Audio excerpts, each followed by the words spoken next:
کہ آپ ایک تو یہ ہے کہ حق کو پہچانیں، یہ تو آپ کا علم ہے، آپ کا نالج ہے، آپ کا کورس ہے کہ حق کو پہچانیں کہ حق کیا ہے اور آپ کو خود کرنا کیا ہے. اور پھر دوسرے یہ دیکھیں، اس بات کا خیال کریں کہ ایسی مسٹیک نہ کریں، ایسے غلط اقدامات نہ کریں جس سے آپ کے نمبر کٹ دیں. اور وہ کیا ہے کہ آپ بے شک رفع دین کرتے ہیں، آپ بے شک آمین کہتے ہیں، آپ بے شک داڑھی رکھتے ہیں، لیکن داڑھی مڑا آپ کو برا نہیں لگتا. اب آپ کا داڑھی رکھنا جو ہے اس کے نمبر کم ہوگا.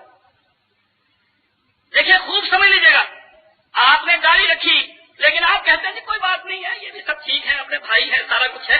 بھائی اس اعتبار سے کہ بھی کلمہ پڑھتے ہیں یہ دور کے، جیسے کیا خیال ہے مکے والے حضور کے بھائی برادری نہیں تھی؟ ابو جہل، ابو لہب، یہ اللہ کے رسول کے بھائی نہیں تھے، یہ برادری نہیں تھی، لیکن دیکھ لو کتنا فرق تھا. فرق کیوں تھا؟ مذہب کی وجہ سے. اب اگر آپ داڑھی رکھتے ہیں لیکن آپ کو جو بغیر داڑھی کے ہے وہ بھی برا نہیں لگتا، آپ اس کو بھی ٹھیک سمجھتے ہیں، آپ کی داڑھی کے نمبر کٹ گئے. آپ کو جو داڑھی کے نمبر ملیں گے رکھنے کے وہ نمبر کم ملیں گے، وہ پورے نہیں ملیں گے.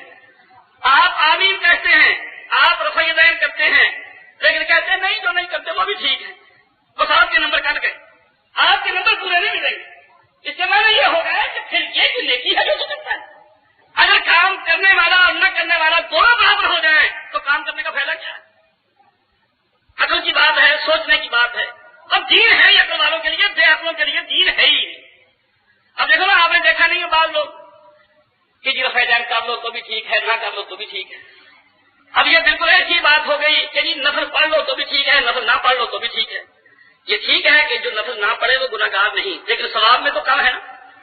مطلب فرض کر لیجیے گا کہ آپ نے عصر کی نماز سے پہلے، اذان ہوئی فرضوں سے پہلے کسی نے 4 نفل پڑھ لیے، کسی نے 2 پڑھ لیے، دوسرے نے نہیں پڑھے کیونکہ آپ نے اس کی تاکید نہیں کی. سنت عمل کر کے آپ نے یہ بتا دیا کہ یہ سنت ہے، لیکن آپ نے تاکید نہیں کی، ہمیں اختیار دیا ہے، ہماری مرضی پر بات چھوڑ دی ہے. لیکن فرق ہے کہ نہیں؟ ایک نے 4 نفل پڑھ کے ثواب لے لیا، دوسرا معلوم. آپ دونوں کو برابر کر سکتے ہیں؟ سوال نہیں پیدا ہوتا. اور پھر رفع دین تو سنت تاکیدی سنت ہے. آپ نے کبھی نماز نہیں پڑھی جبکہ رفع دین نہ کی. کوئی صحابی سند صحیح ہو، روایت صحیح ہو، ایک بھی ایسی نہیں ہے کہ کوئی کہہ دے کہ میں نے نبی صلی اللہ علیہ وسلم کو کبھی نماز پڑھتے ہوئے دیکھا ہے اور آپ رفع دین نہیں کرتے.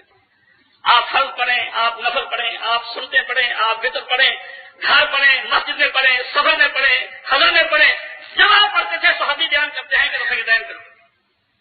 اور پھر اس کی ہسٹری دیکھ لیں. دیکھنا بات عقل ہو، ضد نہ ہو تو دین سمجھ میں آ جاتا ہے. اور اگر بے عقلی سے کام لے اور ضد کرے تو پھر دین سمجھ میں نہیں آتا، پھر لڑائی ہوتی ہے. دین کے مسئلے عقل والے کی سمجھ میں آ سکتے ہیں بشرطے کہ ضدی نہ ہو، اور اگر ضد کرے اور بے عقلی سے کام لے تو پھر مسئلے الجھ جاتے ہیں. اب دیکھیے گا، چونکہ مسئلہ یہ چھڑ گیا، میں آپ کو اس کے لیے دیکھیے نبی صلی اللہ علیہ وسلم نماز پڑھتے تھے. توجہ سے سنیے گا، نبی صلی اللہ علیہ وسلم نماز پڑھتے تھے. اب آپ جانبداری سے بتائیے کہ ہمیں نماز دنیا میں کس کے طریقے کی پڑھنی چاہیے؟ اپنے ایمان سے پوچھیں. جو کلمہ پڑھنے کے بعد آپ کے اندر ایمان پیدا ہوا ہے، اپنے اس ایمان سے سوال کریں کہ نماز کا سیمپل، نماز کا نمونہ آپ کے لیے کس کی نماز ہے؟ آپ بلا تردد کہیں گے کہ ہمارے لیے سیمپل، ہمارے لیے نمونہ محمد صلی اللہ علیہ وسلم. یہ تو آپ کی عقل کا فیصلہ ہے، آپ کے ایمان کا فیصلہ ہے، اور حدیث بھی صاف اور واضح ہے. آپ نے یہ کبھی نہیں کہا کہ لوگوں نماز ایسی پڑھو جیسے وہ پڑھتا ہے، یا ایسی پڑھو جیسے فلاں پڑھتا ہے، یا فلاں کا کسی نہیں. آپ نے فرمایا صلو کما رأیتمونی اصلی، لوگوں نماز ایسے پڑھو جیسے تم مجھے دیکھتے ہو کہ میں نماز پڑھتا ہوں. اب یہ مسئلہ واضح ہو گیا کہ ہمیں نماز پڑھتے وقت یہ نہیں دیکھنا چاہیے کہ میں حنفی ہوں، میں شافعی ہوں، میں وہابی ہوں، میں فلاں ہوں، میں فلاں ہوں. یہ سب تقسیمیں ہماری ہیں، بالکل غلط ہیں. جب ہم نماز کے لیے کھڑے ہوں تو پہلا ہمارا کام کیا ہونا چاہیے؟ یہ فیصلہ کرنا کہ میں نماز حنفی طریقے کی پڑھوں، شافعی طریقے کی پڑھوں، وہابی طریقے کی پڑھوں، فلاں کے طریقے کی پڑھوں، یا محمد صلی اللہ علیہ وسلم کے طریقے کی پڑھوں. اب آپ کا ایمان آپ کو کیا بتائے گا کہ نہیں نماز تو محمد صلی اللہ علیہ وسلم کے طریقے کی پڑھنی. جب آپ نے یہ فیصلہ کر لیا کہ محمد صلی اللہ علیہ وسلم کے طریقے کی نماز پڑھنی ہے تو سمجھے گا کہ آپ نے نماز پڑھنے سے پہلے جس ایمان کی ضرورت تھی اپنا وہ ایمان درست کر لیا. اب پڑھیں. اب مسئلہ آ گیا رفع یدین کا، کرنی چاہیے کہ نہیں کرنی چاہیے. دیکھیں رسول اللہ صلی اللہ علیہ وسلم رفع یدین کرتے تھے، اس کی ہسٹری اور تاریخ سنیں، اور ہمیشہ کرتے تھے. مکے میں بھی کرتے تھے، مدینے میں بھی کرتے تھے. اور سب سے معتبر وہ عمل ہوتا ہے جو آخر میں ہو. اور حنفی لوگ اکثر مولوی یہ دھوکہ دیتے ہیں کہ ہمارا اور حدیثوں کا فرق یہ ہے کہ یہ منسوخ حدیثوں پر عمل کرتے ہیں اور ہم ان پر کرتے ہیں جو آخری. اور یہ عقل کی بات ہے کہ مسئلہ وہ قابل اعتماد ہوتا ہے جو آخری. مثلا رسول اللہ صلی اللہ علیہ وسلم نے ایک نماز پڑھائی، آپ نے ایک نماز پڑھائی تو وہ نماز آپ بیمار تھے، آپ نے بیٹھ کر پڑھائی. صحابہ بھی سب بیٹھ کر نماز پڑھ رہے تھے. آپ امام تھے، آپ نے جماعت کروائی اور اس کے بعد صحابہ نے آپ کے پیچھے نماز پڑھی، سب بیٹھے ہوئے تھے. تو مسئلہ کیا نکلا کہ اگر امام بیمار ہو، امام کو کوئی عذر ہو تو مقتدی بھی سب بیٹھ کر نماز پڑھیں. اس سے مسئلہ یہ نکلا. لیکن پھر اس کے بعد کیا ہوا؟ جب آپ آخر میں اپنی آخری بیماری میں تھے، آپ نے اپنے مسلح پر حضرت صدیق کو امام مقرر کر دیا.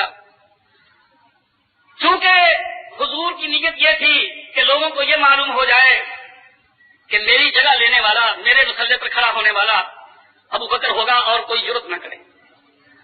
خلیفہ بھی یہی ہوگا، امیر المومنین بھی یہی ہوگا، خلیفۃ المسلمین بھی یہی ہوگا اور مسلمانوں کا امام بھی یہی ہوگا. آپ نے کہا عشاء کی نماز کا وقت تھا تو لوگ انتظار میں تھے کہ آپ آئیں نماز پڑھائیں. تو آپ نے فرمایا بخار تھا آپ کو، ٹائیفائڈ، بڑا سخت بڑا تیز بخار تھا. آپ نے فرمایا اچھا پانی لاؤ. کپ میں پانی ڈالا اور وہ پانی آپ پر ڈالا گیا. اب یہ ہے کہ آپ اٹھنے لگے، بے ہوش ہو کر گر گئے. 3 دفعہ اس طرح ہوا. مسجد میں لوگ نماز کے لیے انتظار کرتے ہیں کہ آپ آئیں. جب آپ نے دیکھ لیا کہ نہیں مجھ میں ہمت نہیں ہے مسجد میں جانے کی، جماعت کروانے کی، تو آپ نے کہا مرو ابا بکر، ابو بکر کو کہا جماعت کروائے. حضرت عائشہ کے گھر میں یہ واقعہ ہوا. حضرت عائشہ کہنے لگی میں نے کہا یا رسول اللہ ابو بکر کا دل بہت نرم ہے، جب وہ آپ کے مسلح پر کھڑے ہوں گے تو روئیں گے. کہ اب وہ دن آ گیا کہ اللہ کے رسول بیمار ہیں اور میں نماز پڑھا رہا ہوں، ان سے نماز پڑھائی نہیں جائے گی، ان کا دل بہت نرم ہے. آپ حضرت عمر کو حکم دیں، آپ حضرت صدیق کو نہ کہیں. اور دل میں جیسا کہ بعد میں حضرت عائشہ نے ذکر کیا، دل میں یہ بات بھی تھی کہ لوگ کہیں گے کہ یہ منحوس ہے، جب سے یہ مسلح پر آیا ہے نبی پھر اٹھا ہی نہیں. دل میں یہ بات بھی تھی کہ یہ کام میرے باپ سے نہ ہو، حضرت عمر یہ غور کر. اللہ کے رسول نے جب یہ بات سنی حضرت عائشہ کی کہ آپ حضرت عمر کو کہہ دیں کہ وہ نماز پڑھائے، میرے باپ کو نہ کہیں، تو اللہ کے رسول غصے میں آ گئے. آپ نے فرمایا اللہ انکار کرتا ہے اس بات سے کہ لوگوں کی امامت ابو بکر کے سوائے کوئی اور کرائے. یا بلّہ حدیث کے لفظ ہیں، یا بلّہ والمومنون، اللہ بھی انکار کرتا ہے اور مومن بھی انکار کرتے ہیں، نماز ابو بکر ہی پڑھائے. چنانچہ آپ نے حضرت صدیق کو مقرر کر دیا، وہ نماز پڑھانے لگ گئے. پڑھاتے رہے، 1 پڑھائی 2 پڑھائی، تو آپ نے کئی نمازیں پڑھائی. اس کے بعد پھر یہ تاکہ کل کو کوئی تاریخ والا یہ بات نہ بنا لے کہ یہ سب سازش تھی. عائشہ، حضرت عائشہ ابو بکر کی بیٹی تھی، اندر ہی اندر یہ 7 سال ہو گئی کہ اس نے پیغام بھجوا دیا. اللہ کے رسول کو پتا بھی نہیں تھا، یہ سب فراڈ تھا، یہ خلافت کے بنانے کا بہانہ تھا. اللہ کے رسول کا یہ حکم نہیں تھا کہ ابو بکر جماعت کروائے. رسول اللہ صلی اللہ علیہ وسلم نے تیسرے دن ظہر کی نماز کا جب وقت آیا تو آپ کو کچھ تھوڑا سا افاقہ نظر آیا. آپ 2 آدمیوں کے کندھوں پر ہاتھ رکھ کر، حالانکہ پاؤں کے قریب قریب جان نکل چکی تھی. حدیث میں آتا ہے تخطارے، پاؤں لکیر کھینچے جا رہے تھے. پاؤں میں اتنی سکت نہیں تھی کہ آپ پاؤں پر کھڑے ہو جائیں، پاؤں بے جان ہو چکے تھے اور گھسٹتے آ رہے تھے. اس حالت میں اللہ کے رسول باہر آئے اور آ کر جماعت میں شریک ہوئے. حضرت صدیق پیچھے ہٹنے لگے کہ اللہ کے رسول آ گئے ہیں، وہ جماعت کروائیں. آپ نے نہیں، روک دیا کہ تو آگے رہ. چنانچہ رسول اللہ صلی اللہ علیہ وسلم حضرت صدیق کی بائیں طرف بیٹھ گئے اور جماعت کروائی. حضرت صدیق دائیں طرف ہیں اور اللہ کے رسول بائیں طرف ہیں اور جماعت ہو رہی ہے. لوگ کھڑے ہیں، لوگ بیٹھے نہیں ہیں، لوگ کھڑے ہیں.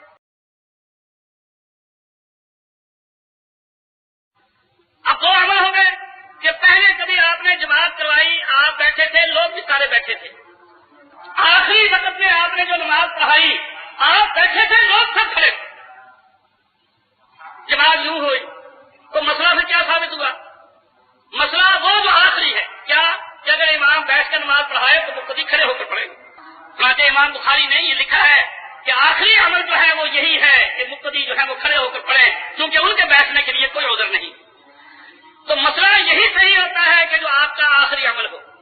چنانچہ آپ نماز پڑھتے تھے اور رفع یدین کرتے تھے. 8 ہجری گزر گئی, آپ کو پتا ہے 13 سال آپ مکے میں رہے, 10 سال آپ مدینے میں رہے. اب 8ویں ہجری 8واں سال یہ آپ کی زندگی کے آخری سال ہے. پھر 9واں سال, پھر 10واں سال, 11ویں سال میں آپ ربیع الاول میں فوت ہو جاتے ہیں. اس کو ذہن میں کیجیے گا کہ آپ 11ویں سال میں مدینے میں فوت ہو جاتے ہیں. اب آپ دیکھیے گا کہ رفع یدین کرنا آپ کا آخری عمل ہے یا پہلا عمل ہے. یہ چاہیوں میں بات مشہور ہے یعنی رفع یدین پہلے کی جاتی تھی جب بغلوں میں بت ہوتے تھے. حالانکہ یہ کسی کتاب کا مسئلہ نہیں, یہ ویسے ہی کپوڑا کسی جاہل نے مار رکھا. اس مسئلے کی کوئی حیثیت نہیں. اور پھر یہ کہنا کہ آپ شروع میں رفع یدین کرتے تھے, یہ بھی بالکل غلط ہے. جیسے میں آپ کو تاریخ سے بتا رہا ہوں, 9 ہجری میں, اب دیکھو کتنا قریب کا وقت ہے, 9 ہجری میں حضرت مالک بن حویرث یہ اپنے وفد کے ساتھ آئے اور یہ حضور کے ساتھ انہوں نے نمازیں پڑھی. اور یہ حدیث بخاری شریف میں ہے, مسلم شریف میں ہے, اعلیٰ درجے کی صحیح حدیث ہے, کوئی اس میں شک نہیں کرتا. یہ بخاری مسلم کی حدیث ہے. یہ 9 ہجری میں گرمی میں آ کر جبکہ تبوک کی جنگ ہو رہی تھی, آپ اس کے لیے تیاریاں کر رہے تھے تبوک جانے کے لیے, اس وقت یہ آئے اور مسلمان ہوئے. یہ بیان کرتے ہیں کہ میں نے نبی صلی اللہ علیہ وسلم کو دیکھا کہ جب آپ شروع میں نماز میں کھڑے ہوتے تو رفع یدین کرتے, اللہ اکبر کر کے ہاتھ باندھ لی. پھر اس کے بعد جب رکوع کو جاتے تو رفع یدین کر کے پھر رکوع کو جاتے. جب رکوع سے کھڑے ہوتے تو پھر رفع یدین کر کے کھڑے ہوتے. اور جب 2 رکعت کا تشہد بیٹھ, یہ کب مسلمان ہوئے؟ 9 ہجری میں, گرمی کے موسم میں, جنگ تبوک سے پہلے. یہ کہتے ہیں کہ میرا بھائی میرے ساتھ تھا, آپ نے ہمیں دین کی باتیں سکھائی. اور یہ بیان کرتے ہیں کہ اللہ کے رسول نے مجھے کہا کہ تم نے نماز میری دیکھی؟ ہم نے کہا ہاں یا رسول اللہ, ہم نے آپ کے ساتھ نمازیں پڑھی ہیں. تو آپ نے فرمایا صلو کما رأیتمونی اصلی, جیسے میں نماز پڑھتا ہوں ایسے نماز پڑھتا ہوں. اب دیکھ لو 9 ہجری میں رفع یدین ثابت, اور حضور حکم دیتے ہیں کہ جیسے میں نے نماز پڑھی ہے ایسے پڑھو. پھر دونوں بھائی تھے, فرمایا کہ جب تم سفر میں جاؤ گے واپس, ایک تم میں سے اذان کہے اور جو تم میں سے بڑا ہو وہ جماعت کروائے. ہمیں یہ مسئلے بتائے چلے. پھر جب آپ واپس آ گئے جنگ سے, تبوک سے واپس آ گئے, سردی آ گئی, 9 ہجری ہے, وائل بن حجر یہ یمن کے شہزادے ہیں, یہ آ کر مسلمان ہوتے ہیں. بڑا زیرت, بڑا دانا, شاہی خاندان کا یہ نوجوان تھا. ان کے آنے سے پہلے آپ نے ان کے بارے میں خوشخبری دی کہ عنقریب یمن کا شہزادہ آ کر مسلمان ہوگا. آپ نے ان کو تحفے کے طور پر اپنی چادر اتار کر دی, ان کے لیے جگہ بنائی, بڑی عزت کے ساتھ ان کو بٹھایا. یہ کہتے ہیں کہ میں نے یہ سوچا کہ میں حضور کی نماز دیکھوں گا کہ وہ نماز کیسے پڑھتے. اب یہ 9 ہجری ہے, سردی کا موسم ہے. وائل بن حجر کہتے ہیں کہ میں نے دیکھا نبی صلی اللہ علیہ وسلم کو کہ جب آپ نے جماعت کروائی, جماعت کروانے لگے, تو میں نے دیکھا کہ آپ نے اللہ اکبر کہا, رفع یدین کی, پھر کپڑے کی بکل مار. سردی کا موسم تھا. جب رکوع کو جانے لگے تو بکل میں سے ہاتھ نکال کر آپ نے رفع یدین کی. یہ 9 ہجری ہے, سردی کا موسم ہے, اور وائل بن حجر بیان کرتے ہیں, اور یہ حدیث مسلم شریف میں موجود ہے. اور کوئی اس پر اعتراض نہیں کر سکتا کہ یہ حدیث ضعیف ہو, بالکل صحیح حدیث ہے, مسلم شریف کی حدیث. اب 9 ہجری سردی میں ثابت ہو گیا کہ آپ کا یہ رفع یدین کا عمل تھا. اب کتنا عرصہ باقی رہ گیا؟ 10ویں ہجری اور 11ویں کے ربیع الاول تک مہینے. اب یہ یہاں تک آپ پہنچ گئے. پھر اس کے بعد کیا ہوا؟ یہی وائل بن حجر کہتے ہیں کہ میں اگلے سال پھر آیا سردی میں. 9 ہجری میں تو آ کر مسلمان ہوتے ہیں, اور کہ آپ کی نماز کو باقاعدہ دیکھا اور نوٹ کیا, اور کتنا زبردست مشاہدہ ہے کہ آپ نے بکل ماری ہوئی ہے اور اس میں سے ہاتھ نکال کر آپ نے رفع یدین کی. اگلے سال میں سردی میں پھر آیا. یہ حدیث ابو داؤد میں ہے, طحاوی میں ہے, حدیث کی اور بہت کتابوں میں ہے. تاریخ میں آپ کسی کی تاریخ دیکھ لیں, یہ تاریخوں میں موجود ہے کہ اگلے سال سردی کے موسم میں پورے ایک سال کے بعد یعنی 10 ہجری میں حضرت وائل بن حجر پھر آئے.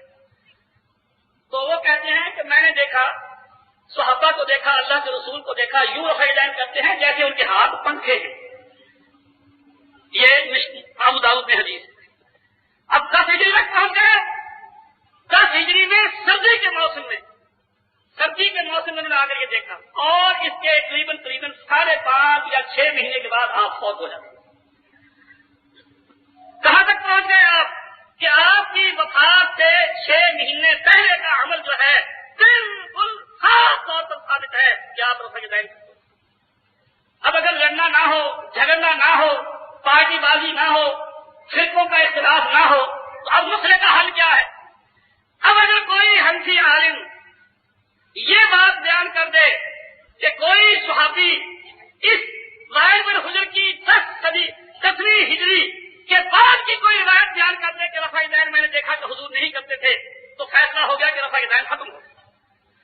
یہ دیکھو سیدھی سی بات ہے. اگر لڑنا جھگڑنا مقصود نہ ہو, نیت صاف ہو, ایمان درست ہو, عقل صحیح ہو, تو پھر اب کیا دلیل چاہیے کہ اس 10 ہجری سردی کے بعد کا کوئی واقعہ بیان کر دے کہ میں نے اللہ کے رسول کو دیکھا کہ آپ رفع یدین نہیں کرتے تھے, تو رفع یدین ختم.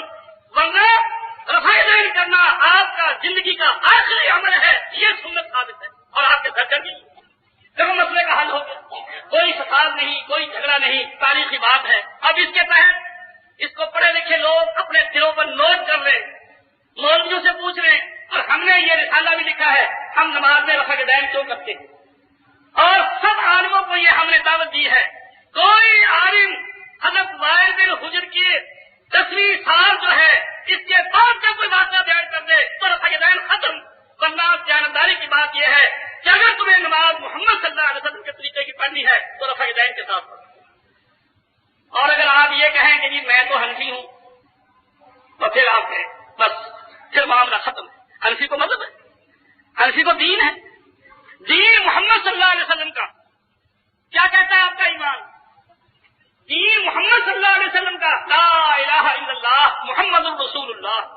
یہ بالکل نہیں ہے کہ ابو حنیفہ رسول اللہ یا محمد بن ادریس امام شافعی کا نام ہے وہ رسول اللہ یا کوئی اور رسول اللہ. رسول اللہ ہے محمد الرسول. سو اگر ضد نہ ہو, عقل صحیح ہو, ایمان درست ہو, تو پھر نبی صلی اللہ علیہ وسلم کی سنت یہی ہے جو 10ویں سال میں وائل بن حجر نے بیان کی ہے کہ میں نے دیکھا کہ نبی صلی اللہ علیہ وسلم اور صحابہ سارے رفع یدین کرتے. اور یہی صحابی وائل بن حجر کی روایت موجود ہے کہ میں نے دیکھا کہ حضور ہاتھ بھی یوں سینے پر باندھتے. یہی وائل بن حجر جو 10ویں میں 9ویں میں مسلمان ہوئے, 10ویں میں دوبارہ چکر لگایا, یہ کہتے ہیں کہ میں نے دیکھا کہ نبی صلی اللہ علیہ وسلم ہاتھ سینے پر باندھتے تھے. میرے بھائیوں, جب آدمی یہ طے کر لے کہ دین کس کا اور دین کا کوئی ایڈیشن اور نہیں ہے, پڑھے لکھے لوگ ہیں خوب سن لو, کوئی دین کا ایڈیشن نیا نہیں ہے, دین کا ایک ہی ایڈیشن ہے اور وہ محمدی. محمد صلی اللہ علیہ وسلم کے بعد کوئی ایسا نہیں جو اتباع کے قابل ہو, اطاعت کے قابل ہو, وہ نبی ہو اور اس کے نام پر مذہب بنے, اس کی سنت پر عمل کیا جائے. محمد صلی اللہ علیہ وسلم آخری نبی ہیں, آپ کے بعد کوئی نبی نہیں. جس نے اپنا مذہب بنا لیا, اپنے مسئلے بنا لیے حنفی یا شافعی یا کوئی اور کوئی وہ برباد ہو گیا. ہاں میں ہوں یا آپ. تو مطلب یہ ہے کہ آدمی کو جب یہ بات طے ہو جائے تو پھر حق پر ڈٹ جائے. جو حق سے پھسل جائے وہ غیر ہے. یہ جو بات یہاں بیان ہوئی, تو جب آدمی کو حق معلوم ہو جائے تو جو حق سے صرف گر گیا اس سے نیچے گر گیا, آپ اوپر ہے وہ نیچے. اب اگر آپ نے اس کے ساتھ ہاتھ ملایا تو کیا ہوگا, آپ گریں گے, نیچے آئیں گے.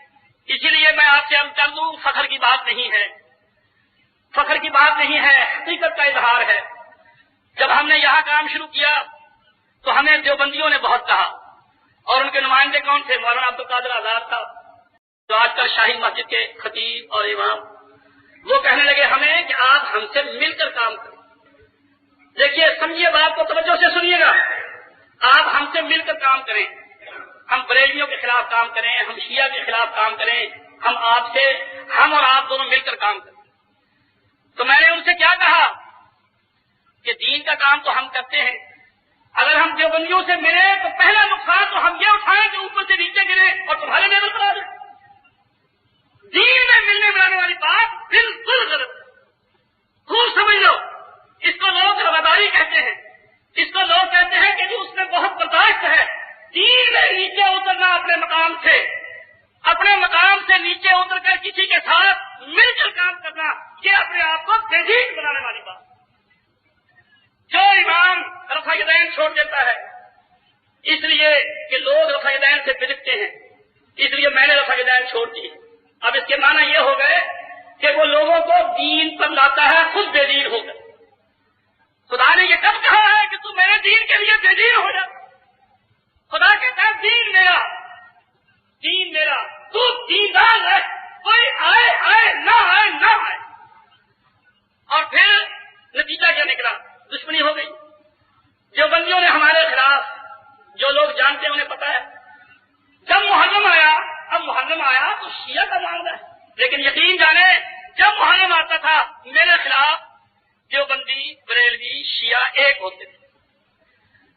فائلیں اٹھا کر دیکھ لیں, CID والوں سے مل کر دیکھ لیں, دیوبندی مولویوں سے دیکھ لیں, سب میرے خلاف رپورٹ میں کرتے تھے کہ یہ شرارتی ہے, اس پر پابندی لگا دو. چنانچہ جب محرم آیا مجھ پر پابندی لگ گئی کہ یہ بہاولپور ضلع کی حدود میں داخل نہیں ہو سکتا, 2 مہینے کی پابندی لگا دی. اور کون ملتے تھے؟ دیوبندی شیعہ کے ساتھ ملتے تھے, مخالفت میری کرتے تھے. اور پھر مولانا داؤد غزنوی جو اہل حدیثوں کے سیاسی لیڈر تھے, ان سے جا کر کہنے لگے کہ عبداللہ نے وہاں بڑی شرارتیں کی ہیں, بڑا سخت ہے, وہ سب کو گمراہ بتاتا ہے, وہ سب کو کہتا ہے کہ غلط ہیں اور حق پر صرف اہل حدیث ہے. وہ چونکہ سیاسی مولوی تھے, انہوں نے 2-3 آدمی میرے پاس بھیج دی کہ بھئی ایسی سختی نہیں چاہیے, آپ کو آرام سے کام کرنا چاہیے, آہستہ آہستہ مل جل کر کام کرنا چاہیے. میں نے کہا یہ بھی مریض, ہمارا مولوی بھی اسی مرض کا مریض ہے, میں نے ان کو ایک صدیقی صاحب ملتان سے آئے تھے جن کو انہوں نے بھیجا تھا 2-3, میں نے ان سے کہا کہ جب میں پھنس جاؤں آپ اہل حدیث میرا ساتھ نہ دیں, لیکن یہ بات ہم کبھی نہیں کریں گے کہ نیچے گر کر تبلیغ کریں. ہمارا مقام بہت اونچا ہے. اہل حدیث نبی کا وارث ہے, اہل حدیث نبی کا جانشین ہے, اہل حدیث میں نبی سے سنت پکڑی ہے, یہ اہل حدیث ہے. نبی کا ورثہ اس نے لیا ہے. باقی کوئی حنفی بن گیا, کوئی شافعی بن گیا, کوئی کچھ بن گیا, کوئی کچھ بن گیا, یہ اہل حدیث بنے کہ نبی سے حدیث کس نے لی, یہ نبی کا وارث. اب اگر یہ کسی کے ساتھ سودا کرے, کسی کے ساتھ سمجھوتا کرے, تو حقیقت کیا ہے؟ اہل حدیث اوپر ہے, دیوبندی اس کے نیچے ہے, بریلوی اس کے نیچے ہے, اور سب سے نیچے شیعہ ہے. اب اگر ہم ملے تو کیا کریں؟ اوپر سے گر گئے, دیوبندیوں کے لیول پر آ گئے, دیوبندی کو تو فائدہ ہو جائے گا, اہل حدیث کا تو میرا غلط ہو گیا, وہ جو اس کا ٹاپ کا نمبر تھا وہ تو ختم ہو گیا. اور پھر نتیجہ یہ نکلا, اللہ کا شکر ہے, دیکھ لو بہاولپور میں ہم نے کام شروع کیا, اور اب یہ آپ کے سامنے ہے معاملہ. سارے ڈویژن میں جگہ جگہ اللہ کے فضل سے اہل حدیث کا تعارف ہے, اور مولوی دم نہیں مارتے. ہماری بات قرآن حدیث, ہماری سیدھی سی بات ہے, لوگوں اگر محمد صلی اللہ علیہ وسلم پر ایمان لانا ہے تو کسی اور کو دین میں داخل نہ کریں. کیا یہ بات صحیح ہے؟ یہ ایسی واضح اور ایسی صحیح بات ہے کہ جس کا کوئی جواب نہیں. اور اللہ کا شکر ہے یہ خالص دین تھا کہ سچی بات ہے. مولوی تک جو ہیں یہ اپنے, کوئی مولوی جو بندی فوت ہو گیا تو وصیت وہ کرتے تھے کہ جنازہ ہمارا اہل حدیث سے پڑھانا. مولانا مشہور گزرے ہیں پانی پت کے قاضی ثناء اللہ, جن کو تحقیق دوران وغیرہ بہت کرتے تھے, حالانکہ بظاہر وہ عام مسئلوں میں وہ حنفی تھے. ان کا وصیت نامہ اب بھی چھپا ہوا ہے, مالا بکامن کتاب ہے جو ہمارے علی گڑھ میں اسلامیات میں پڑھائی جاتی تھی, مالا بکامن. اس کے آخر میں وصیت نامہ ان کا درج ہے, لکھا ہوا ہے. بڑے مشہور عربی کے عالم تھے, بڑی بڑی انہوں نے تفسیریں لکھی ہیں اور کتابیں لکھی ہیں. اس وصیت نامے میں لکھتے ہیں کہ میرا جنازہ اہل حدیث پڑھائے. کیوں؟ ان کو پتا ہے کہ حنفی بلتی ہی کرتے ہیں, صرف حنفی جنازے بلتی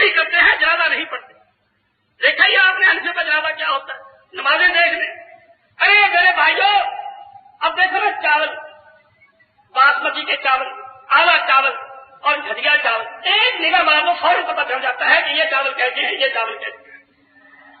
اہل حدیث کی نماز دیکھ لو، اہل حدیث کے جنازے دیکھ لو، اہل حدیث کی کھری باتیں، کھلی باتیں، قرآن اور حدیث کی دعوت دیکھ لو، تو مل کے پتہ چل جاتا ہے کہ حق کیا ہے اور باطل کیا ہے، خارج کیا ہے اور ملاوٹی کیا ہے۔ تو اس لیے میں یہ باتیں آپ سے عرض کرتا ہوں کہ اللہ تعالیٰ نے یہ بات کہی ہے کہ جب تم دنیا میں رہو، اگر تم چاہتے ہو کہ تمہیں نمبر پورے ملے تو پھر جس معاشرے میں تم رہتے ہو لوگوں کی رائے تمہارے بارے میں دو نہ ہوں، تمہارے بارے میں لوگوں کی رائے دو نہ ہوں۔ کوئی کہے، جو بندی کہیں گی نہیں وہ ہمارا تھا، ہمارے ساتھ تھا، ہمارے ساتھ نمازیں پڑھ لیتا تھا، ہمارے ساتھ وہ یوں تھا، ہمارے ساتھ وہ یوں تھا، اور اہل حدیث کہیں گے کہ نہیں وہ کچھ رفع دین بھی کر دیتا تھا، وہ ہمارے ساتھ بھی تھا۔ بالکل صاف اور واضح ہو، سارے دیوبندی کہیں کہ نہیں وہ وہی۔ اب چنانچہ میں اللہ کا شکر ہے، خدا کا ہزار شکر کرتا ہوں، اگر میں مر جاؤں میرے بارے میں کوئی دیوبندی کوئی دوسرا یہ کبھی کہہ نہیں سکتا، تو کہیں گے جی یہ تو بہت خلاف تھا کیا؟ بے دین تو مجھے نہیں کہہ سکتے کہ جی بے نماز تھا، بے دین تھا، داڑھی نہیں رکھتا تھا، یہ نہیں کرتا تھا، وہ نہیں کرتا تھا، یہ تو مانے گا کہ وہ دین پر تو تھا لیکن جبردی نہیں تھا، پریل بھی نہیں تھا، کہ کس دین پر تھا جس کی میں دعوت آپ کو دے رہا ہوں کہ اللہ اور اس کے رسول کو اپنا لو، یہی خالص دین، قرآن اور حدیث یہ خالص دین۔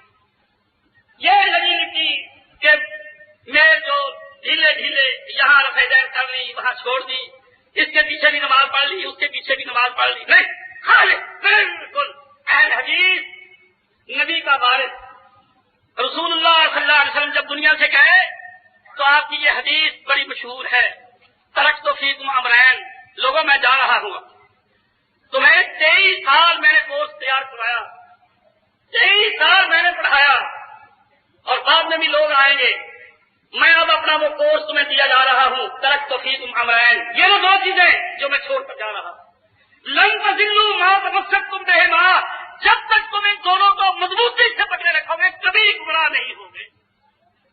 دیکھو کتنی بڑی بات ہے، جب تک تم ان دونوں چیزوں کو جو میں تمہیں ورثے کے طور پر دے کر جا رہا ہوں، جب تک تم ان دونوں کو مضبوطی سے پکڑو گے لن تضلوا، کبھی گمراہ نہیں ہوگے۔ یا رسول اللہ وہ دو چیزیں کیا ہیں؟ فرمایا ایک قرآن، دوسرے میری حدیث، بس یہ دو ہے۔ یہ نہیں کہا میں تمہیں حنفیت دے کر جا رہا ہوں، میں تمہیں شافعیت دے کر جا رہا ہوں، میں تمہیں فلاں چیزیں دے کر جا رہا ہوں۔ اور اب ہمارا دین کیا ہے؟ قرآن حدیث، قرآن حدیث، قرآن حدیث، قرآن حدیث۔ جو مسئلہ قرآن حدیث میں وہ ہمارا، کوئی کہے میں تجھے حجرے میں لے جاتا ہوں وہاں سے کہانتی، ہم کہتے ہیں ہماری ہے، ہماری اپنے معاملے کی فکر نہیں۔ لوگ کہتے ہیں تمہاری فکر کون سی ہے؟ ہم کہتے ہیں فکر نے تو تمہیں برباد کیا ہے، تم ہماری پوچھتے ہو۔ امام مالک دیکھ لو کتنے مشہور امام ہیں، مدینے کے امام ہیں، ان کی کتاب موطا امام مالک ہے۔ موطا امام مالک کا انداز کیا ہے؟ وہ اس میں حدیثیں بیان کرتے ہیں، قال رسول اللہ صلی اللہ علیہ وسلم، حضور نے یہ فرمایا۔ اس کے ساتھ ساتھ موطا امام مالک فقہ مالکی کی کتاب ہے، فقہ مالکی کی کتاب ہے۔ کیوں؟ امام مالک اس کتاب میں لکھتے ہیں قال مالک، مالک کی یہ رائے ہے، مالک یہ کہتا ہے۔ کیونکہ امام تھے، حدیثیں بھی نقل کی، پھر اپنی رائے، اپنا فتویٰ، اپنا اجتہاد بھی نقل کیا، چنانچہ مالکی اس پر جان دیتے ہیں۔ ہمارے امام نے قال مالک، ہمارے امام نے یہ کہا ہے، لیکن امام مالک کا کیا حال تھا؟ جب موت کا وقت قریب آ گیا تو پھر کہنے لگے کاش کہ میں اپنی اس کتاب میں قال مالک نہ کہتا، یہی کہتا قال رسول اللہ۔ اب دنیا بعد میں آنے والے جو میرے پیروکار بنیں گے، جو مجھے فالو کریں گے، وہ یہ کہیں گے کہ مالک نے یوں کہا ہے، میں تو پھنس گیا، یعنی خدا مجھے اس پر نہ پکڑے۔ اب لوگوں کو اتنی عقل تو ہوگی نہیں کہ امام کی رائے اس کی رائے ہے، وہ تو دین تو نہیں ہے۔ دیکھو خوب سمجھ لو، امام کی رائے اس کی رائے ہے، اس کا اجتہاد ہے، اس کا ججمنٹ ہے، اس فیصلہ ہے، اور امیر ہمیشہ فیصلے کے خلاف ہوتی ہے۔ یہ عدالتیں آپ کے سامنے ہے نا، یہ چھوٹی کورٹ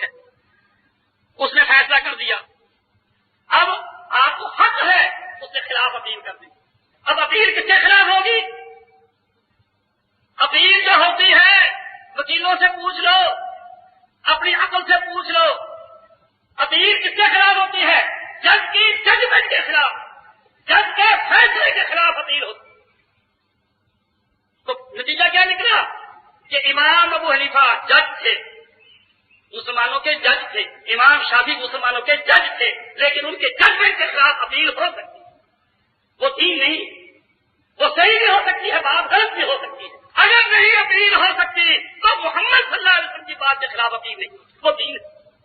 آپ کی سمجھ بات آئی کہ محمد صلی اللہ علیہ وسلم کی بات کے خلاف اپیل نہیں ہو سکتی، اس لیے کہ ان کی بات دین ہے اور ہر امام کی بات کو چیلنج کیا جا سکتا ہے، اس لیے کہ وہ دین ہے۔ اور حنفی بن جانے کے معنی کیا ہے کہ جو ہمارے امام نے کہہ دیا، پھر تیرے امام کی رائے صحیح بھی ہو سکتی ہے، غلط بھی ہو سکتی ہے، تو نے اس کو دین بنا لیا ہے، اور یہی مقابلہ ہے جس کی وجہ سے آج بربادی ہو رہی ہے۔ حنفی کہتے ہیں اگر اسلام لانا ہے تو فقہ حنفی کو داخل کرو، شیعہ کہہ رہے ہیں اگر اسلام لانا ہے تو ہماری فقہ جعفری، امام جعفر صادق کے فیصلے ان کو داخل کرو۔ اور ہم کیا کہتے ہیں اگر اسلام لانا ہے تو اللہ اور اس کے رسول کی بات قرآن اور حدیث کو نافذ کرو۔ جہاں اتحادی مسائل آئیں گے وہاں امام ابو حنیفہ کو بھی کنسلٹ کیا جا سکتا ہے، امام شافعی کو بھی کنسلٹ کیا جا سکتا ہے، اور اگر کوئی نیا مسئلہ آ جائے جو پہلے ڈسکس کبھی نہیں ہوا تو موجودہ عالم بیٹھ کر اس کو ڈسکس کر سکتے ہیں۔ حنفی شافعی یہ وہ سارے بیٹھ گئے مسئلے پر غور کر رہے ہیں، جس کو قرآن حدیث کے زیادہ قریب آئے اس پر عمل کر رہے ہیں۔ حنفی کیسے آئے یا فقہ جعفری کیسے آئے؟ کیا سادہ سا وہ ہے، کیا دین کا بالکل سادہ معاملہ ہے؟ تو بات جو میں بیان کر رہا تھا وہ بہت دور چلی گئی۔ تو آج یہی صحیح اس کو اپنے ذہنوں کو خوب صاف کر لیں۔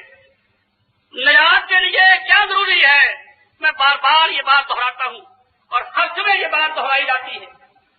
نجات کے لیے یہ ضروری ہے کہ آپ صحیح مسلمان ہوں، اور صحیح مسلمان کون ہوتا ہے؟ جو اہل حدیث ہو، پابند، پورا صحیح معنی میں اہل حدیث۔ اور اہل حدیث کون ہوتا ہے؟ جس کا یہ ایمان اور عقیدہ ہو کہ دین وہ ہے جو اللہ اور اس کے رسول نے کہا ہے، کسی اور کی بات دین نہیں ہو سکتی۔ حضرت عمر نے فیصلہ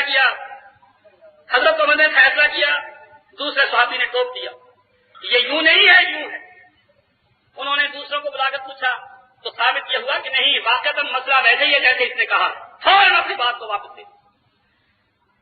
دیکھو دین، حضرت عمر کا جب یہ حال ہے، حضرت صدیق کا جب یہ حال ہے، حضرت صدیق خلیفہ تھے، احکام جاری کرتے تھے، اگر کوئی مسئلہ ایسا آ جائے جس کا انہیں علم نہ ہو، اب کتنے بڑے عالم تھے تو کیا کرتے؟ صحابہ کو جمع کر لیتے جس میں حضرت عمر یہ اور وہ دوسرے صحابہ ہوتے، اور کہتے کہ یہ مسئلہ درپیش ہے، اب بتاؤ اس کا حل کیا ہونا چاہیے۔ اب ان کے مشورے سے جو رائے قائم ہو جاتی اس کو نافذ کر دیتے۔ آج ہم بھی یہی کہتے ہیں کہ اگر اسلام لانا ہے ملک میں تو کیا کرو؟ قانونی حیثیت صرف قرآن حدیث کی ہو۔ اگر کوئی مسئلہ ایسا آ جائے تو وہ عالم بیٹھ کر مشورہ کر کے طے کر لیں، وہ دین نہیں ہوگا، وہ وقتی کام چلائے گا۔ مجتہد کا اجتہاد، جج کی ججمنٹ، اس وقت اس پر عمل کرنا شرعی حکم ہے، لیکن وہ دین نہیں جس کو چیلنج نہ کیا جا سکے۔ اس کے بعد اگر مسئلہ معلوم ہو جائے کہ حدیث میں یہ آتا ہے، چنانچہ حضرت عمر باہر گئے میدان میں جہاں کی جنگیں ہوتی تھی، تعاون پڑ گیا۔ اب حضرت عمر سوچ رہے ہیں کہ کیا کریں، جہاں وبا پھیلی ہوئی ہے، بیماری پھیلی ہوئی ہے، وہاں جائیں یا نہ جائیں۔ ان کے دل میں یہ خیال تھا کہ وہاں نہ جائیں۔ تو حضرت ابو عبیدہ جو فوجوں کے کمانڈر ان چیف تھے کہنے لگے کہ اے عمر، اب تقدیر سے بھاگتا ہے، کیوں نہیں جاتا آگے؟ کیا ہے جو ہوگا وہ ہو کر رہے گا۔ تو حضرت عمر کہتے ہیں افروا من قضاء اللہ الی قضاء اللہ ہے، وہ بھی اللہ کی تقدیر ہے، یہ بھی اللہ کی تقدیر ہے، میرا خیال ہے کہ جانا ٹھیک نہیں ہے۔ اتنے میں ایک صحابی آ گئے، انہوں نے آ کر حدیث سنائی کہ رسول اللہ صلی اللہ علیہ وسلم نے فرمایا ہے جہاں وبا پھیلی ہوئی ہو وہاں نہ جاؤ، اور جو وہاں رہتے ہیں وہ وہاں سے بھاگے نہیں، اور جو وہاں گیا نہیں وہ وہاں جائے گا۔ بس سب ٹھنڈے پڑ گئے، حضرت ابو عبیدہ بھی ٹھنڈے ہو گئے اور حضرت عمر کو بھی سکون ہو گیا، فیصلہ ہو گیا۔ پہلے آرام لڑ رہی ہے، پہلے رائے لڑ رہی ہے، حضرت عمر کی یہ رائے ہے، حضرت ابو عبیدہ کی یہ رائے ہے،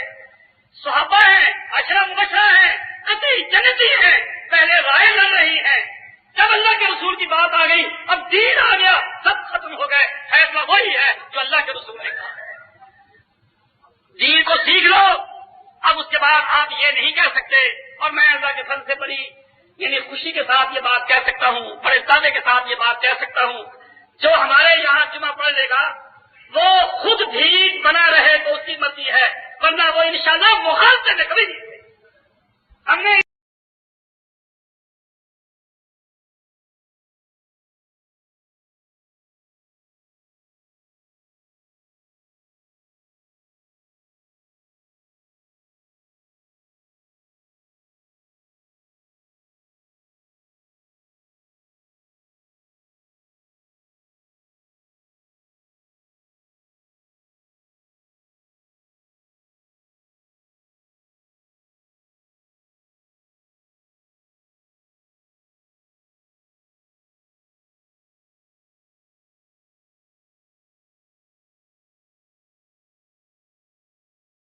نمبر کم ہوگا۔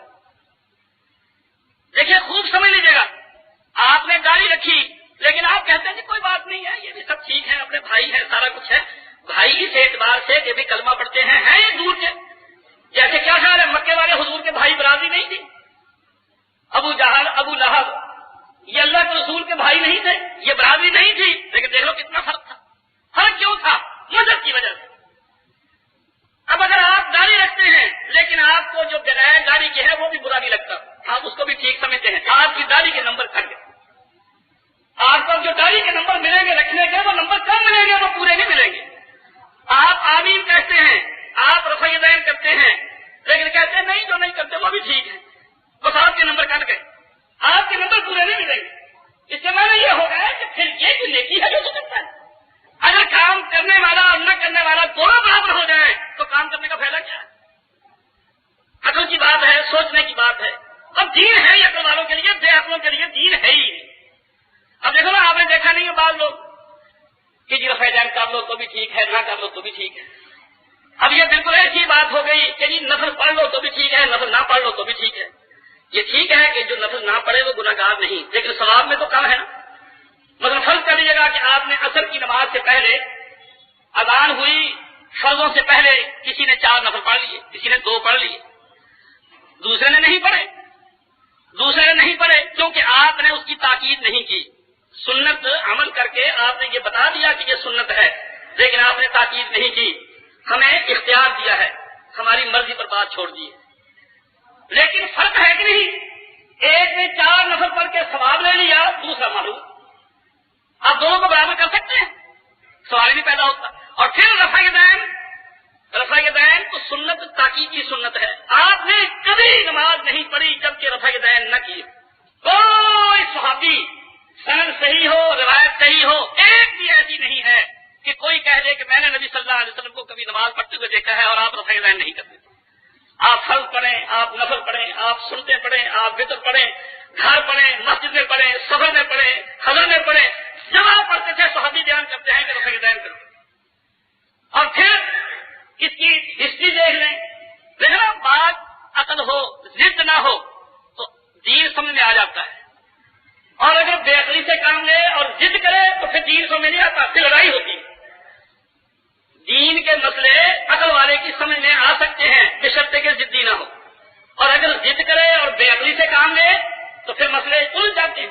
اب دیکھیے گا، چونکہ مسئلہ یہ چھڑ گیا، میں آپ کو اس کے لیے دیکھیے، نبی صلی اللہ علیہ وسلم نماز پڑھتے تھے، توجہ سے سنیے گا، نبی صلی اللہ علیہ وسلم نماز پڑھتے تھے۔ اب آپ جانبداری سے بتائیے کہ ہمیں نماز دنیا میں کس کے طریقے کی پڑھنی چاہیے؟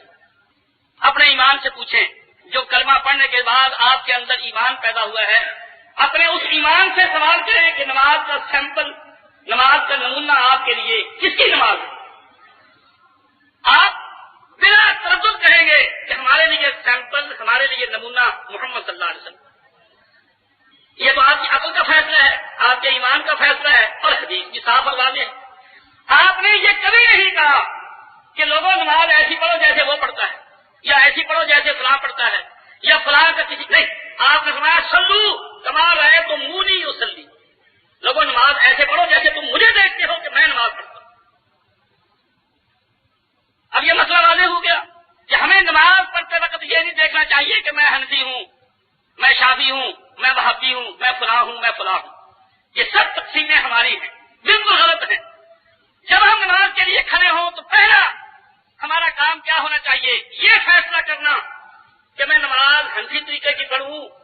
خلافی طریقے کی پڑھوں، وہابی طریقے کی پڑھوں، فلاں کے طریقے کی پڑھوں یا محمد صلی اللہ علیہ وسلم کے طریقے کی پڑھوں؟ اب آپ کا ایمان آپ کو کیا بتائے گا کہ بھئی نہیں، نماز تو محمد صلی اللہ علیہ وسلم کے طریقے کی پڑھنی ہے۔ جب آپ نے یہ فیصلہ کر لیا کہ محمد صلی اللہ علیہ وسلم کے طریقے کی نماز پڑھنی ہے تو سمجھے گا کہ آپ نے نماز پڑھنے سے پہلے جس ایمان کی ضرورت تھی اپنا وہ ایمان درست کر لیا۔ اب پڑھیں، اب مسئلہ آ گیا رفع العین کا، کرنی چاہیے کہ نہیں کرنی چاہیے۔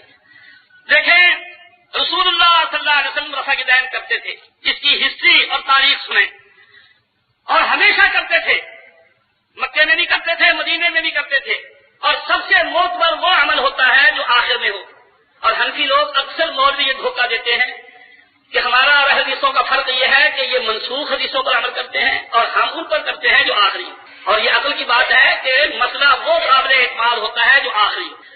مثلا رسول اللہ صلی اللہ علیہ وسلم نے ایک نماز پڑھائی، آپ نے ایک نماز پڑھائی تو وہ نماز آپ بیمار تھے، آپ نے بیٹھ کر پڑھائی، صحابہ بھی سب بیٹھ کر نماز پڑھ رہے تھے، آپ امام تھے، آپ نے جماعت کروائی اور اس کے بعد صحابہ نے آپ کے پیچھے نماز پڑھی، سب بیٹھے ہوئے تھے۔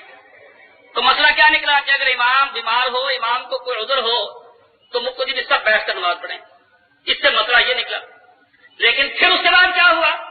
جب آپ آخر میں اپنی آخری بیماری میں تھے، آپ نے اپنے مصلی پر حضرت صدیق کو امام مقرر کر دیا، چونکہ حضور کی نیت یہ تھی کہ لوگوں کو یہ معلوم ہو جائے کہ میری جگہ لینے والا، میرے مصلی پر کھڑا ہونے والا ابو بکر ہوگا اور کوئی جرت نہ کرے، خلیفہ بھی یہی ہوگا، امیر المومنین بھی یہی ہوگا، خلیفۃ المسلمین بھی یہی ہوگا، اور مسلمانوں کا امام بھی یہی ہوگا۔ آپ نے کہا عشاء کی نماز کا وقت تھا تو لوگ انتظار میں تھے کہ آپ آئیں نماز پڑھائیں، تو آپ نے فرمایا بخار تھا آپ کو، ٹائیفائڈ، بڑا سخت بڑا تیز بخار تھا، آپ نے فرمایا اچھا پانی لاؤ، کپ میں پانی ڈالا اور وہ پانی آپ پر ڈالا گیا۔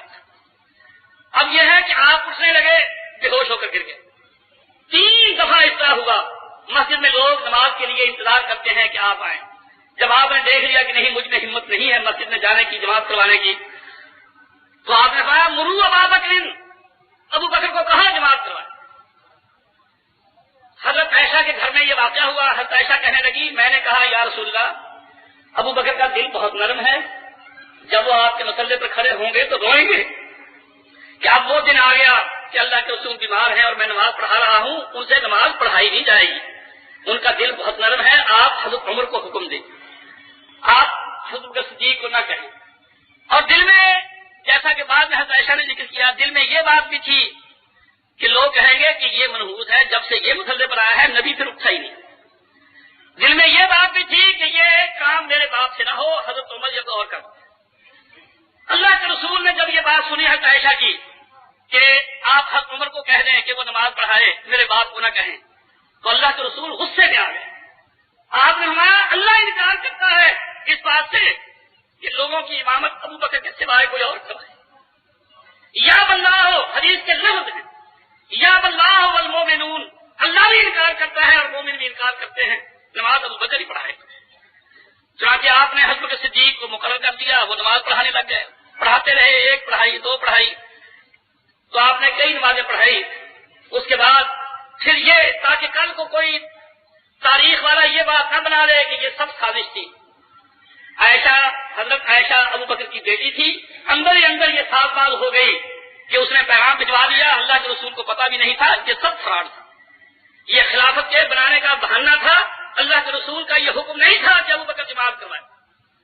رسول اللہ صلی اللہ علیہ وسلم نے تیسرے دن ظہر کی نماز کا جب وقت آیا تو آپ کو کچھ تھوڑا سا افاقہ نظر آیا، آپ 2 آدمیوں کے کندھوں پر ہاتھ رکھ کر، حالانکہ پاؤں کی قریب قریب جان نکل چکی تھی، حدیث میں آتا ہے تخطارے، پاؤں لکیر کھینچے جا رہے تھے، پاؤں میں اتنی سکت نہیں تھی کہ آپ پاؤں پر کھڑے ہو جائیں، پاؤں بے جان ہو چکے تھے اور گھسٹتے آ رہے تھے۔ اس حالت میں اللہ کے رسول باہر آئے اور آ کر جماعت میں شریک ہوئے۔ حضرت صدیق پیچھے ہٹنے لگے کہ اللہ کے رسول آ گئے ہیں، وہ جماعت کروائیں، آپ نے نہیں روک دیا کہ تو آگے رہ۔ چنانچہ رسول اللہ صلی اللہ علیہ وسلم حضرت صدیق کی بائیں طرف بیٹھ گئے اور جماعت کروائی۔ حضرت صدیق دائیں طرف ہیں اور اللہ کے رسول بائیں طرف ہیں اور جماعت ہو رہی ہے. لوگ کھڑے ہیں, لوگ بیٹھے نہیں ہیں, لوگ کھڑے ہیں.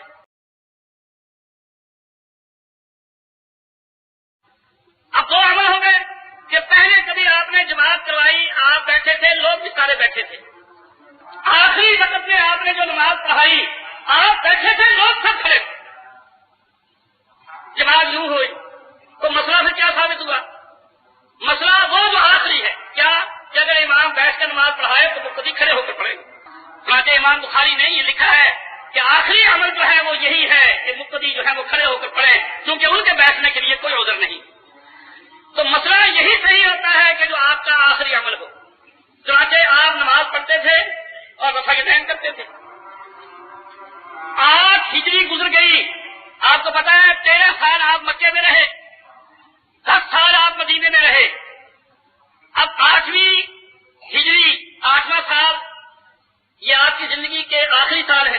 پھر 9واں سال, پھر 10واں سال, 11ویں سال میں آپ ربیع الاول میں فوت ہو جاتے ہیں. اس کو ذہن میں کیجیے گا کہ آپ 11ویں سال میں مدینے میں فوت ہو جاتے ہیں. اب آپ دیکھیے گا کہ رفع یدین کرنا آپ کا آخری عمل ہے یا پہلا عمل ہے. یہ چاہیوں میں بات مشہور ہے کہ جی رفع یدین پہلے کی جاتی تھی جب بغلوں میں بت ہوتے تھے. حالانکہ یہ کسی کتاب کا مسئلہ نہیں, یہ ویسے ہی کپوڑا کسی جاہل نے مار رکھا. اس مسئلے کی کوئی حیثیت نہیں. اور پھر یہ کہنا کہ آپ شروع میں رفع یدین کرتے تھے, یہ بھی بالکل غلط ہے. جیسے میں آپ کو تاریخ سے بتا رہا ہوں, 9 ہجری میں, اب دیکھ لو کتنا قریب کا وقت ہے, 9 ہجری میں حضرت مالک بن حویرث یہ اپنے وفد کے ساتھ آئے اور یہ حضور کے ساتھ انہوں نے نمازیں پڑھی. اور یہ حدیث بخاری شریف میں ہے, مسلم شریف میں ہے, اعلیٰ درجے کی صحیح حدیث ہے, کوئی اس میں شک نہیں کرتا. یہ بخاری مسلم کی حدیث ہے. یہ 9 ہجری میں گرمی میں آ کر جبکہ تبوک کی جنگ ہو رہی تھی, آپ اس کے لیے تیاریاں کر رہے تھے تبوک جانے کے لیے, اس وقت یہ آئے اور مسلمان ہوئے. یہ بیان کرتے ہیں کہ میں نے نبی صلی اللہ علیہ وسلم کو دیکھا کہ جب آپ شروع میں نماز میں کھڑے ہوتے تو رفع یدین کرتے, اللہ اکبر کر کے ہاتھ باندھ لیے. پھر اس کے بعد جب رکوع کو جاتے تو رفع یدین کر کے پھر رکوع کو جاتے. جب رکوع سے کھڑے ہوتے تو پھر رفع یدین کر کے کھڑے ہوتے. اور جب 2 رکعت کا تشہد بیٹھ, یہ کب مسلمان ہوئے؟ 9 ہجری میں, گرمی کے موسم میں, جنگ تبوک سے پہلے. یہ کہتے ہیں کہ میرا بھائی میرے ساتھ تھا, آپ نے ہمیں دین کی باتیں سکھائی. اور یہ بیان کرتے ہیں کہ اللہ کے رسول نے مجھے کہا کہ تم نے نماز میری دیکھی؟ ہم نے کہا ہاں یا رسول اللہ, ہم نے آپ کے ساتھ نمازیں پڑھی ہیں. تو آپ نے فرمایا صلو کما رأیتمونی اصلی, جیسے میں نماز پڑھتا ہوں ایسے نماز پڑھتا ہوں. اب دیکھ رہے 9 ہجری میں رفع یدین ثابت, اور حضور حکم دیتے ہیں کہ جیسے میں نے نماز پڑھی ہے ایسے پڑھو. پھر دونوں بھائی تھے, فرمایا کہ جب تم سفر میں جاؤ گے واپس, ایک تم میں سے اذان کہے اور جو تم میں سے بڑا ہو وہ جماعت کروائے. ہمیں یہ مسئلے بتائے چلے. پھر جب آپ واپس آ گئے جنگ سے, تبوک سے واپس آ گئے, سردی آ گئی, 9 ہجری ہے, وائل بن حجر یہ یمن کے شہزادے ہیں, یہ آ کر مسلمان ہوتے ہیں. بڑا زیرک, بڑا دانا, شاہی خاندان کا یہ نوجوان تھا. ان کے آنے سے پہلے آپ نے ان کے بارے میں خوشخبری دی کہ عنقریب یمن کا شہزادہ آ کر مسلمان ہوگا. آپ نے ان کو تحفے کے طور پر اپنی چادر اٹھار کر دی, ان کے لیے جگہ بنائی, بڑی عزت کے ساتھ ان کو بٹھایا. یہ کہتے ہیں کہ میں نے یہ سوچا کہ میں حضور کی نماز دیکھوں گا کہ وہ نماز کیسے پڑھتے. اب یہ 9 ہجری ہے, سردی کا موسم ہے. وائل بن حجر کہتے ہیں کہ میں نے دیکھا نبی صلی اللہ علیہ وسلم کو کہ جب آپ نے جماعت کروائی, جماعت کروانے لگے, تو میں نے دیکھا کہ آپ نے اللہ اکبر کہا, رفع یدین کی, پھر کپڑے کی بکل مار. سردی کا موسم تھا. جب رکوع کو جانے لگے تو بکل میں سے ہاتھ نکال کر آپ نے رفع یدین کی. یہ 9 ہجری ہے, سردی کا موسم ہے, اور وائل بن حجر بیان کرتے ہیں, اور یہ حدیث مسلم شریف میں موجود ہے. اور کوئی اس پر اعتراض نہیں کر سکتا کہ یہ حدیث ضعیف ہو, بالکل صحیح حدیث ہے, مسلم شریف کی حدیث. اب 9 ہجری سردی میں ثابت ہو گیا کہ آپ کا یہ رفع یدین کا عمل تھا. اب کتنا عرصہ باقی رہ گیا؟ 10ویں ہجری اور 11ویں کے ربیع الاول تک مہینے. اب یہ یہاں تک آپ پہنچ گئے. پھر اس کے بعد کیا ہوا؟ یہی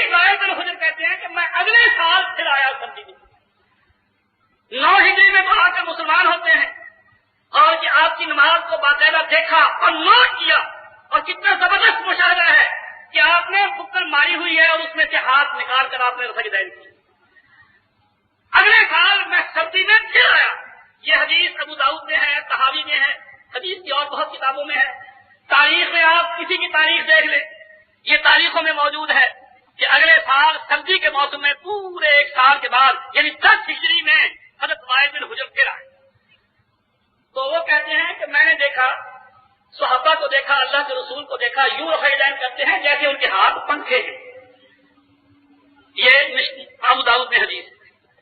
اب 10 ہجری تک پہنچ گئے، 10 ہجری میں سردی کے موسم میں انہوں نے آ کر کے دیکھا، اور اس کے قریباً 5.5 یا 6 مہینے کے بعد آپ فوت ہو جاتے۔ کہاں تک پہنچ گئے آپ کہ آپ کی وفات سے 6 مہینے پہلے کا عمل جو ہے بالکل خاص طور پر ثابت ہے کہ آپ رفع یدین کرتے۔ اب اگر لڑنا نہ ہو، جھگڑنا نہ ہو، پارٹی بازی نہ ہو، فرقوں کا اختلاف نہ ہو، تو اب مسئلے کا حل کیا ہے؟ اب اگر کوئی حنفی عالم یہ بات بیان کر دے کہ کوئی صحابی اس وائل بن حجر کی 10ویں ہجری کے بعد کی کوئی روایت بیان کر دے کہ رفع یدین میں نے دیکھا کہ حضور نہیں کرتے تھے، تو فیصلہ ہو گیا کہ رفع یدین ختم ہو گیا۔ یہ دیکھو سیدھی سی بات ہے، اگر لڑنا جھگڑنا مقصود نہ ہو، نیت صاف ہو، ایمان درست ہو، عقل صحیح ہو، تو پھر اب کیا دلیل چاہیے کہ اس 10 ہجری سردی کے بعد کا کوئی واقعہ بیان کر دے کہ میں نے اللہ کے رسول کو دیکھا کہ آپ رفع یدین نہیں کرتے تھے، تو رفع یدین ختم۔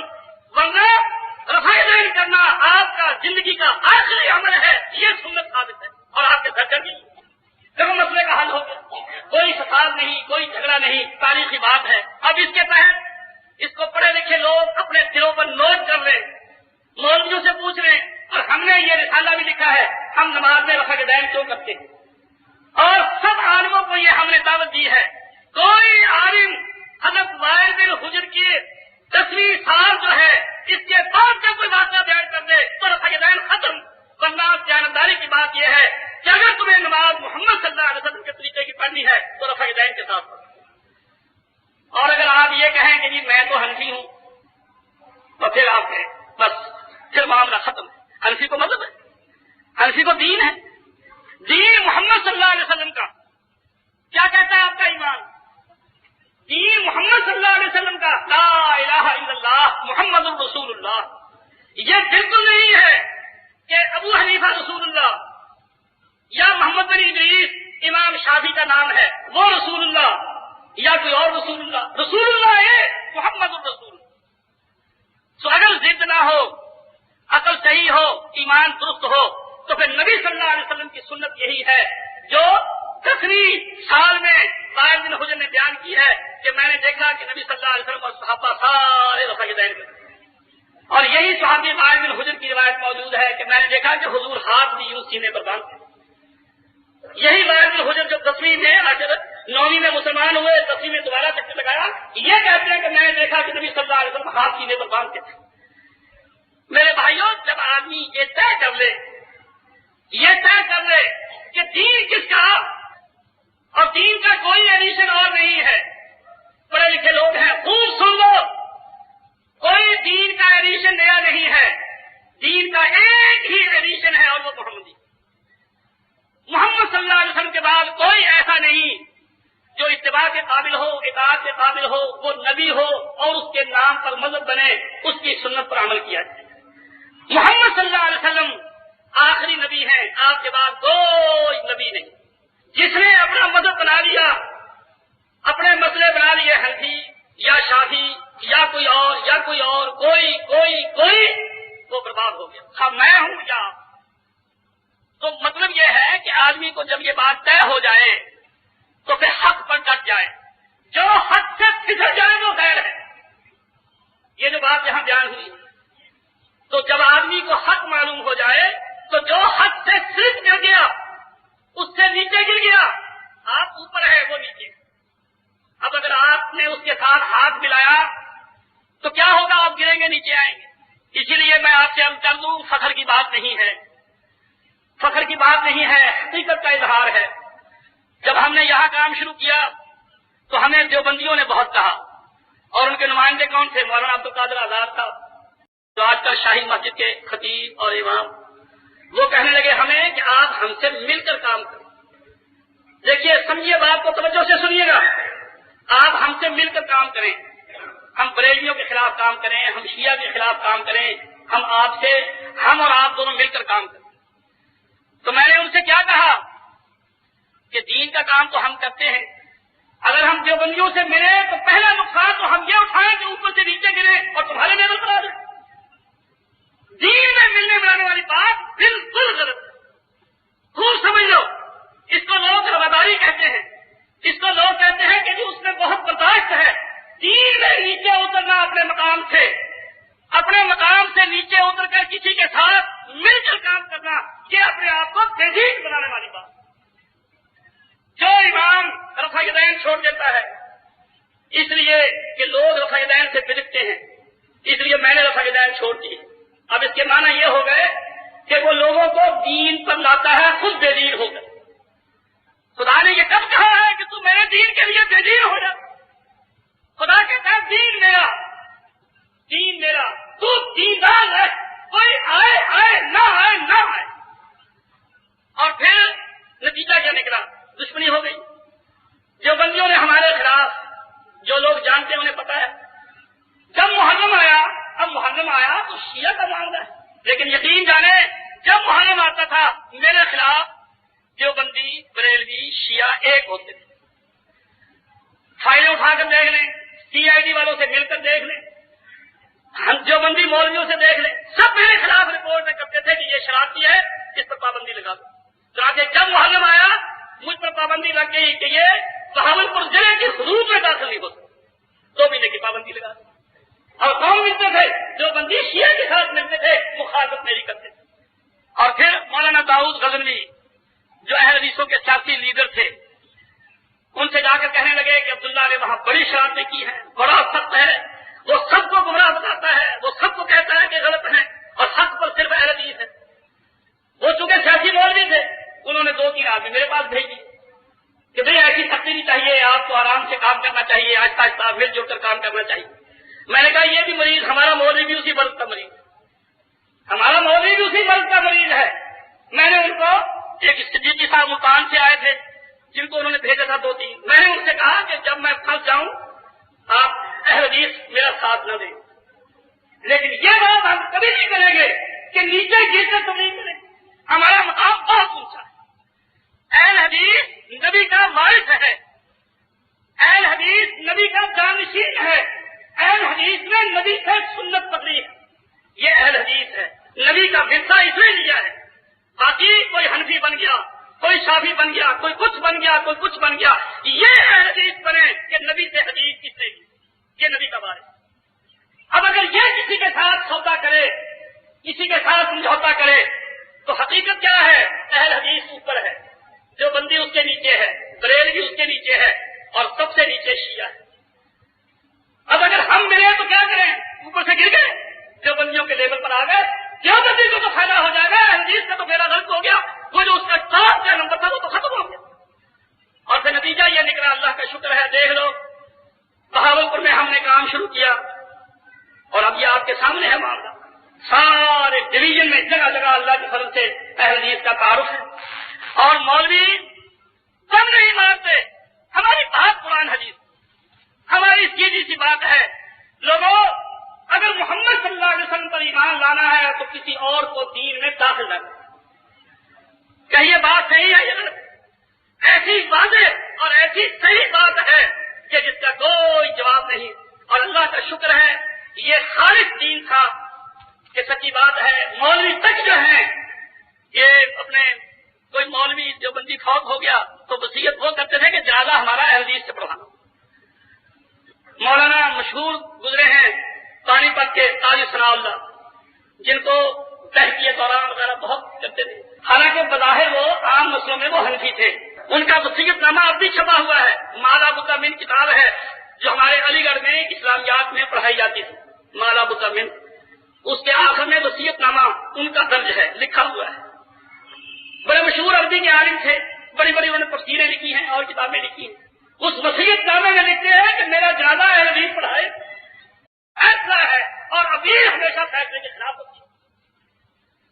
یہ عدالتیں آپ کے سامنے ہے نا، یہ چھوٹی کورٹ ہے، اس نے فیصلہ کر دیا، اب آپ کو حق ہے اس کے خلاف اپیل کر دیں۔ اب اپیل کس کے خلاف ہوگی؟ اپیل جو ہوتی ہے وکیلوں سے پوچھ لو، اپنی عقل سے پوچھ لو، اپیل کس کے خلاف ہوتی ہے؟ جج کی ججمنٹ کے خلاف، جج کے فیصلے کے خلاف اپیل ہوتی ہے۔ تو نتیجہ کیا نکلا کہ امام ابو حنیفہ جج تھے، مسلمانوں کے جج تھے، امام شافعی مسلمانوں کے جج تھے، لیکن ان کے ججمنٹ کے خلاف اپیل ہو سکتی ہے، وہ دین نہیں، وہ صحیح بھی ہو سکتی ہے، بات غلط بھی ہو سکتی ہے۔ اگر نہیں اپیل ہو سکتی تو محمد صلی اللہ علیہ وسلم کی بات کے خلاف اپیل نہیں، وہ دین ہے۔ آپ کی سمجھ میں بات آئی کہ محمد صلی اللہ علیہ وسلم کی بات کے خلاف اپیل نہیں ہو سکتی، اس لیے کہ ان کی بات دین ہے، اور ہر امام کی بات کو چیلنج کیا جا سکتا ہے، اس لیے کہ وہ دین ہے۔ اور حنفی بن جانے کے معنی کیا ہے کہ جو ہمارے امام نے کہہ دیا، پھر تیرے امام کی رائے صحیح بھی ہو سکتی ہے، غلط بھی ہو سکتی ہے، تو نے اس کو دین بنا لیا ہے، اور یہی مقابلہ ہے جس کی وجہ سے آج بربادی ہو رہی ہے۔ حنفی کہتے ہیں اگر اسلام لانا ہے تو فقہ حنفی کو داخل کرو، شیعہ کہہ رہے ہیں اگر اسلام لانا ہے تو ہماری فقہ جعفری، امام جعفر صادق کے فیصلے ان کو داخل کرو، اور ہم کیا کہتے ہیں اگر اسلام لانا ہے تو اللہ اور اس کے رسول کی بات قرآن اور حدیث کو نافذ کرو۔ جہاں اتحادی مسائل آئیں گے وہاں امام ابو حنیفہ کو بھی کنسلٹ کیا جا سکتا ہے، امام شافعی کو بھی کنسلٹ کیا جا سکتا ہے، اور اگر کوئی نیا مسئلہ آ جائے جو پہلے ڈسکس کبھی نہیں ہوا تو موجودہ عالم بیٹھ کر اس کو ڈسکس کر سکتے ہیں۔ حنفی، شافعی، یہ وہ سارے بیٹھ ہیں، مسئلے پر غور کر رہے ہیں، جس کو قرآن حدیث کے زیادہ قریب آئے اس پر عمل کر لیں۔ حنفی جی کیسے آئے یا فقہ جعفری کیسے آئے؟ کیا سادہ سا وہ ہے، کیا دین کا بالکل سادہ معاملہ ہے؟ تو بات جو میں بیان کر رہا تھا وہ بہت دور چلی گئی، تو آج یہی صحیح اس کو اپنے ذہنوں کو خوب صاف کر لیں۔ نجات کے لیے کیا ضروری ہے؟ میں بار بار یہ بات دہراتا ہوں اور ہر جگہ یہ بات دہرائی جاتی ہے۔ نجات کے لیے یہ ضروری ہے کہ آپ صحیح مسلمان ہوں، اور صحیح مسلمان کون ہوتا ہے؟ جو اہل حدیث ہو، پابند، پورا صحیح معنی میں اہل حدیث۔ اور اہل حدیث کون ہوتا ہے؟ جس کا یہ ایمان اور عقیدہ ہو کہ دین وہ ہے جو اللہ اور اس کے رسول نے کہا ہے، کسی اور کی بات دین نہیں ہوتی۔ حضرت عمر نے فیصلہ کیا، دوسرے صحابی نے ٹوک دیا، یہ یوں نہیں ہے، یوں ہے۔ انہوں نے دوسروں کو بلا کر پوچھا تو ثابت یہ ہوا کہ نہیں، واقعتاً مسئلہ ویسے ہی ہے جیسے اس نے کہا، فوراً اپنی بات کو واپس دے۔ دیکھو دین، حضرت عمر کا جب یہ حال ہے، حضرت صدیق کا جب یہ حال ہے، حضرت صدیق خلیفہ تھے، احکام جاری کرتے تھے، اگر کوئی مسئلہ ایسا آ جائے جس کا انہیں علم نہ ہو، اب کتنے بڑے عالم تھے تو کیا کرتے؟ صحابہ کو جمع کر لیتے، جس میں حضرت عمر، یہ اور وہ دوسرے صحابہ ہوتے، اور کہتے کہ یہ مسئلہ درپیش ہے، اب بتاؤ اس کا حل کیا ہونا چاہیے۔ اب ان کے مشورے سے جو رائے قائم ہو جاتی اس کو نافذ کر دیتے۔ آج ہم بھی یہی کہتے ہیں کہ اگر اسلام لانا ہے ملک میں تو کیا کرو؟ قانونی حیثیت صرف قرآن حدیث کی ہو۔ اگر کوئی مسئلہ ایسا آ جائے تو وہ عالم بیٹھ کر مشورہ کر کے طے کر لیں، وہ دین نہیں ہوگا، وہ وقتی کام چلائے گا۔ مجتہد کا اجتہاد، جج کی ججمنٹ، اس وقت اس پر عمل کرنا شرعی حکم ہے، لیکن وہ دین نہیں جس کو چیلنج نہ کیا جا سکے۔ اس کے بعد اگر مسئلہ معلوم ہو جائے کہ حدیث میں یہ آتا ہے، چنانچہ حضرت عمر باہر گئے میدان میں جہاں کی جنگیں ہوتی تھی، تعاون پڑ گیا۔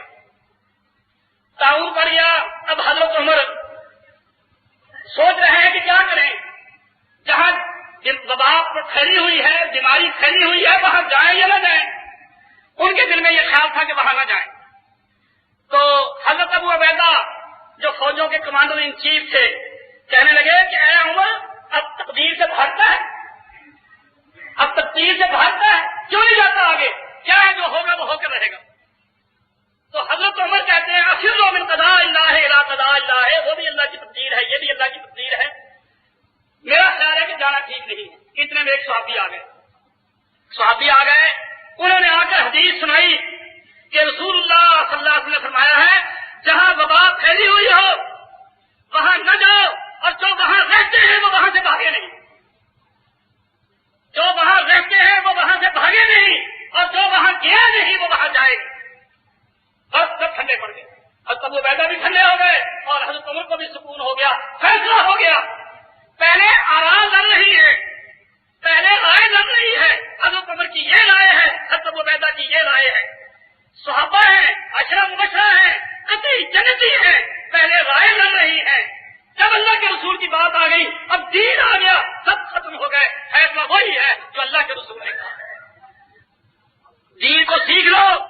اب اس کے بعد آپ یہ نہیں کہہ سکتے, اور میں اللہ کے فضل سے بڑی یعنی خوشی کے ساتھ یہ بات کہہ سکتا ہوں, بڑے دعوے کے ساتھ یہ بات کہہ سکتا ہوں, جو ہمارے یہاں جمعہ پڑھ لے گا وہ خود بھی بنا رہے تو اس کی مرضی ہے, ورنہ وہ انشاءاللہ مخالفت میں کبھی نہیں.